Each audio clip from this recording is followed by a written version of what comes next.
Nous sommes en 2006 et après des débuts dans l'horreur d'exploitation, une incursion dans la science-fiction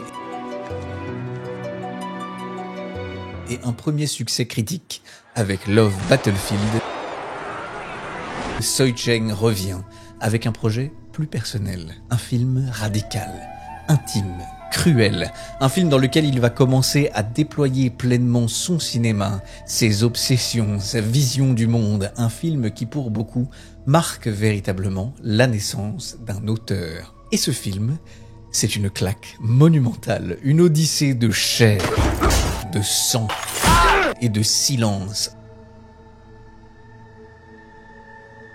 Un duel entre deux bêtes blessées, son nom, Dog Bite Dog. Dans Dog Bite Dog, tout commence dans la pénombre. Un cargo, un homme seul, mutique au regard vide.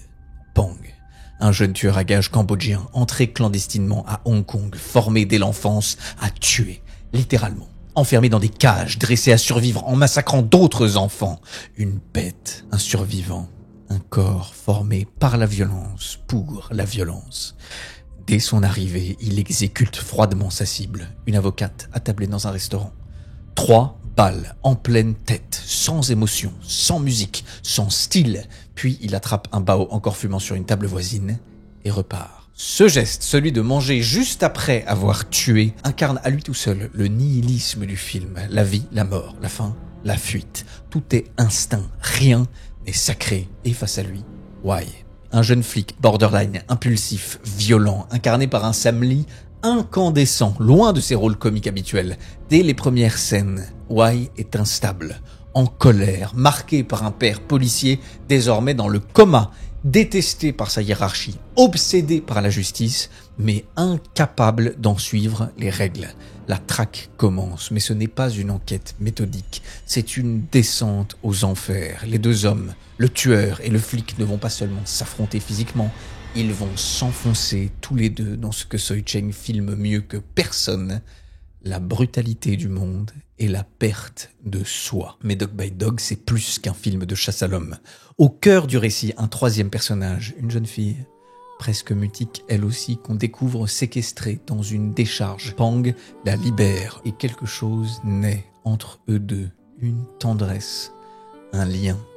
Pas une romance hollywoodienne, une survie à deux. Deux êtres abîmés, isolés, rejetés du monde, qui vont tenter de fuir ensemble vers le Cambodge, vers une autre vie, vers un ailleurs. Et c'est là que le cinéma de Soi Cheng devient bouleversant. Il ose la tendresse au cœur de l'horreur. Il ose l'amour au milieu de la boue. Il ose le regard, la main tendue, le corps protecteur, même pour un monstre. Le film est d'une noirceur absolue. Mais ce n'est pas une noirceur esthétique ou complaisante, ce n'est pas un style, c'est l'expression d'une philosophie, une vision du monde. Dans le monde de Dog Bite Dog, la société ne protège personne. Les institutions échouent, la police est corrompue, les familles sont dysfonctionnelles et la seule vérité qui reste, c'est celle du corps. Le corps qui saigne, le corps qui encaisse, le corps qui endure. Chez Soi Cheng, la chair est véritablement un langage. Chaque plaie est une phrase, chaque coup est un mot, chaque chute est une confession. Et dans ce film, il n'y a pas d'issue, pas de happy end, pas de rédemption divine, mais peut-être dans un souffle, dans un regard, une forme de dignité. Là où le cinéma hongkongais classique stylisait la violence jusqu'à l'élégance, on pense à The Killer ou à A Better Tomorrow, Soi Cheng la rend sale, organique, incontrôlable. Ces combats ne sont pas chorégraphiés, ils sont viscéraux, tournés caméra à l'épaule, dans la boue, dans la sueur, dans la poussière. Et surtout, il y a cette idée déjà centrale dans ces premiers films d'un décor paradoxal, cette décharge géante au cœur de Hong Kong. D'un côté, les buildings de verre et d'acier, de l'autre, la crasse, les détritus, les os. Soi Cheng ne filme pas une ville, il filme une tumeur, une verrue, une excroissance, un territoire où la modernité cohabite avec l'inhumain. Et à travers cette histoire, il annonce déjà ses grandes obsessions. La violence comme langage, le corps comme tragédie, l'amour comme refuge, le chaos urbain comme prison, le polar comme fable sacrificielle.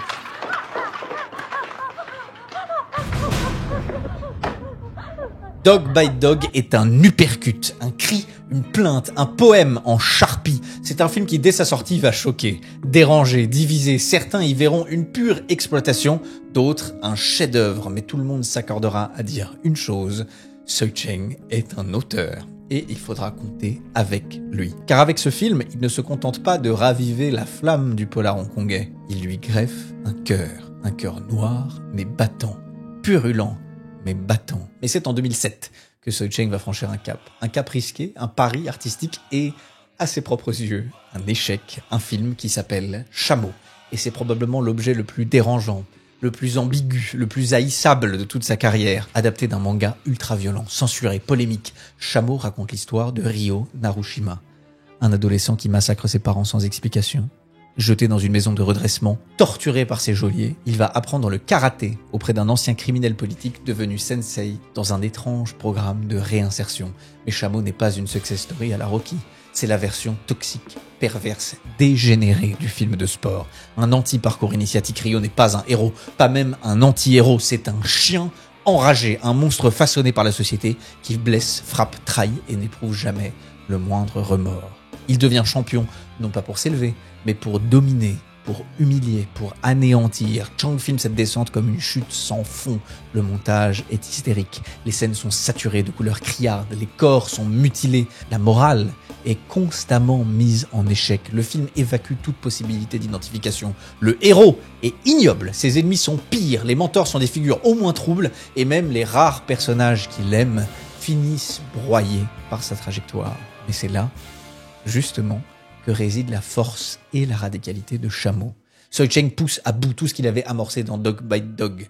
La haine de soi, la violence institutionnelle, la fascination pour les corps brisés, pour les trajectoires viciées, pour l'absence totale de rédemption. Ryo est littéralement un coq de combat. Chameau, c'est une race de coqs japonais utilisés pour les combats. Un corps dressé pour frapper, mordre, arracher, dominer. À l'inverse des récits d'ascension traditionnels, ici, chaque victoire rapproche un peu plus le personnage de l'abîme. Chaque entraînement le rend moins humain. Chaque coup reçu le renforce.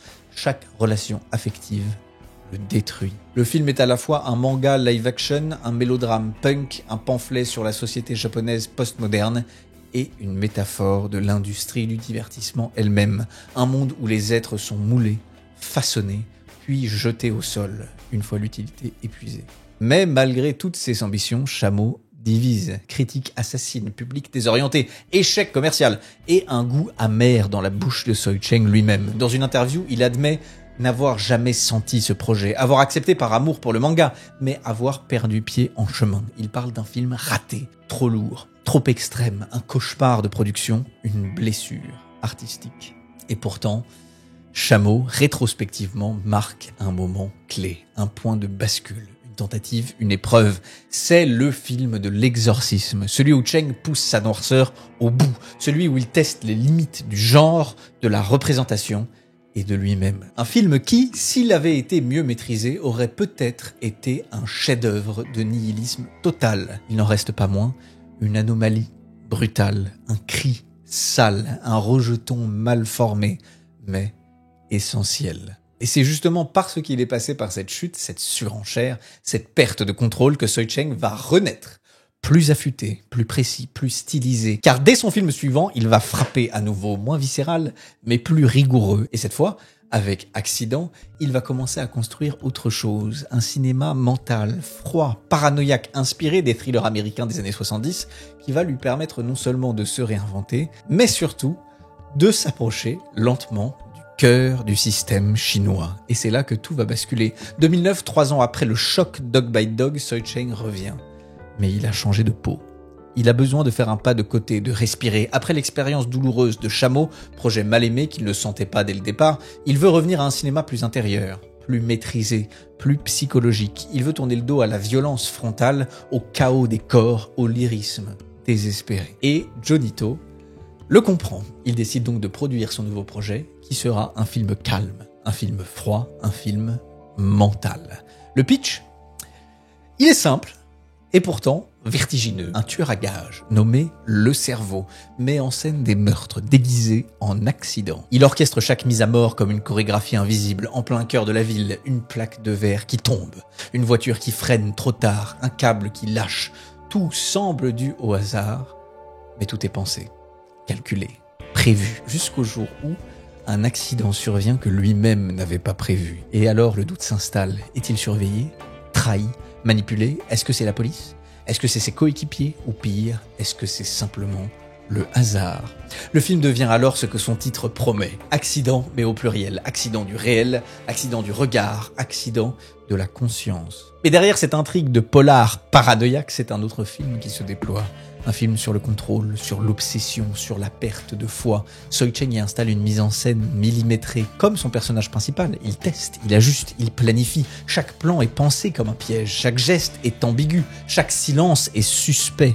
La ville devient une menace. Les sons sont sourds, les dialogues sont rares, les mouvements sont lents. Il n'y a presque pas de musique, ou alors juste pour souligner une humeur, jamais pour forcer une émotion. Cheng préfère le grincement d'un tram, le frottement des pas, le souffle de la ville la nuit. Il filme Hong Kong comme un théâtre spectral, surexposé, surveillé, où la lumière des néons éclaire trop et donc cache tout.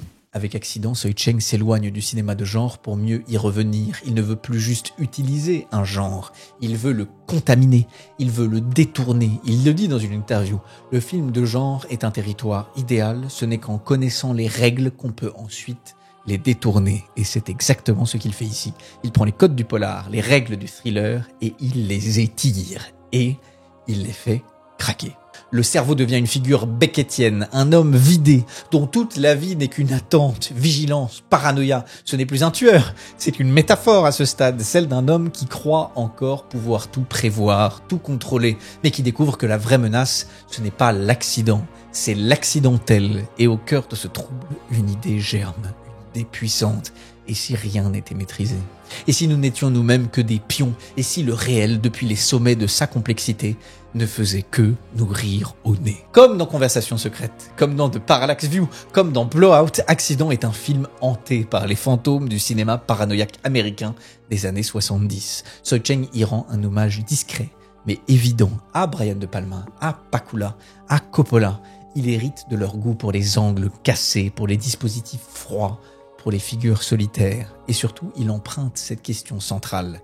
Est-il possible de savoir? Ce n'est pas un polar, c'est un vertige, et c'est surtout un tournant.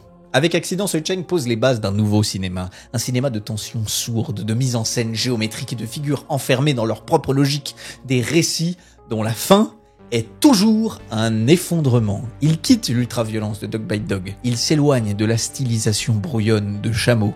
Il entre dans une nouvelle ère, plus précise, plus sèche, plus obsessionnelle, et surtout, plus politique. Parce qu'Accident, sous ses airs de film de genre, est aussi un film sur le système, sur la surveillance, sur la société urbaine comme piège mental, sur le destin comme mascarade, et sur les corps comme preuve que plus rien n'est fiable. Avec Motorway, Soi Cheng retrouve la Milky Way de Johnny To, qui produit ici un projet de genre en apparence classique. Un buddy movie de flics sur fond de course-poursuite urbaine. Mais comme toujours avec Cheng, les apparences sont trompeuses, car Motorway n'est ni un film d'action pure, ni un simple exercice de style. C'est une œuvre d'atmosphère, un film où la voiture devient le prolongement d'un état d'âme. Le pitch est simple. Un jeune flic talentueux mais impulsif, joué par Shaun Huet, expert en pilotage, se voit confier la mission d'arrêter un voleur expérimenté, lui aussi conducteur de génie. Il sera coaché par un vétéran désabusé, joué par Anthony Wong, qui va l'aider à canaliser sa fougue. Une dynamique de mentor et de disciple, en apparence convenue, mais que Chang déploie avec une pudeur et une retenue rares. Dès la première séquence, le ton est donné.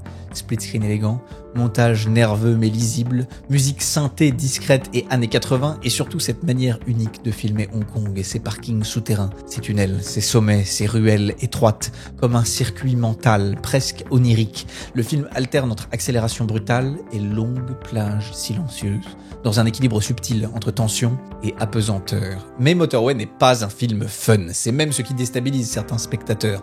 L'humour est absent, l'adrénaline est contenue et la mélancolie est constante. Car plus que la course, c'est l'idée du passage qui intéresse Cheng. Le passage entre deux générations, entre deux vitesses, entre deux visions du monde, l'ancien et le moderne, le contrôle et l'instinct, l'apprentissage du vide. Le scénario ultra classique tient sur une ligne, et c'est cette épure qui permet à Chang d'expérimenter sur la forme. Chaque poursuite devient un ballet, chaque virage un défi à la pesanteur. Le film culmine dans 3 séquences, une descente nocturne du Victoria Peak, digne d'Initial D, une infiltration au cœur d'un Hong Kong labyrinthique et un duel final sur les docks, où le rookie met en pratique les enseignements de son maître dans une chorégraphie automobile d'une précision presque spirituelle. Certes, tout ne fonctionne pas. Le duo Wong-Yue manque parfois d'alchimie, certains moments intermédiaires s'enlisent et la romance, plaquée, fait sourire. Mais Motorway reste un objet rare dans le paysage hongkongais de l'époque, un film d'action sans frime, une œuvre de vitesse tournée vers l'introspection presque zen dans sa manière de filmer, l'accélération. C'est aussi une réponse discrète mais frontale aux standards hollywoodiens. Là où Fast and Furious gonfle les biceps et fait exploser les décors, Cheng mise sur le ralenti intérieur, sur la sensation, sur la courbe. Motorway n'est pas une explosion, c'est une ligne tendue, douce et tranchante, comme une cicatrice sur l'asphalte. Et surtout, c'est un film qui regarde déjà vers la suite, vers une autre forme de mise en scène. Moins violente, moins désespérée, mais plus précise, plus mentale. Car avec ce film, Tsui Cheng n'est plus seulement un styliste. Il devient un sculpteur du mouvement. Et ce n'est que le début. Avec Motorway, Tsui Cheng n'est plus un outsider. Il n'est plus l'élève d'eux, ni le petit frère d'eux. Il est devenu un nom, un cinéaste reconnu, un styliste respecté, un auteur qui a su en moins de 10 ans passer de l'horreur d'exploitation à la tragédie urbaine, du polar psychologique à la méditation automobile. Il a enchaîné les succès critiques, conquis un public fidèle et démontré qu'il était capable d'investir tous les genres sans jamais perdre sa singularité. Il est à la fois héritier et novateur, fils spirituel des grands maîtres du polar hongkongais, Ringo Lam, Johnny To, Tsui Hark, mais avec une gravité qui lui est propre, une tristesse moderne, une obsession de la fatalité et du chaos qui le distingue, une maîtrise plastique sans tape à l'œil, une noirceur sans cynisme, une empathie tragique pour les figures condamnées.